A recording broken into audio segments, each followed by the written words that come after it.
Lembaga Permasyarakatan Kelas 2B Sukun Kabupaten Aceh Utara akan memudahkan pengampunan hukuman bagi siapapun narapidana yang mentaati protokol kesehatan COVID-19.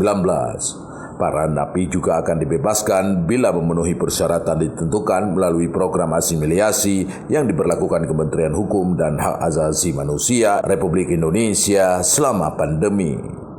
Kepala Lembaga Permasyarakatan Kelas 2B Sukun Yusnaidi mengatakan pihaknya akan memudahkan siapapun tahanan yang berkelakuan baik dan mentaati aturan prokes tersebut.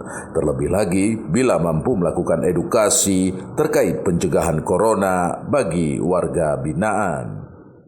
Kalau kita bicarakan over kapasitas, mungkin se-Aceh semua lapas over. Cuma ini tergantung kita mensiasati bagaimana supaya walaupun dalam kondisi over kapasitas ini tetap dalam kondisi aman.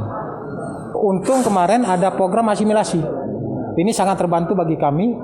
Jadi agak terbantu over kreditnya adanya program asimilasi tersebut. Ia menegaskan, petugas sipir akan terus memantau setiap gerak-gerik narapidana di posko keamanan dan kamera sirkuit television CCTV terkait kedisiplinan prokes, seperti mencuci tangan dan memakai masker. Termasuk perihal jaga jarak yang terkadang rentan terjadi dikarenakan lapas mengalami over kapasitas. Dari Kabupaten Aceh Utara, Erwin Jalaluddin melaporkan untuk KBR.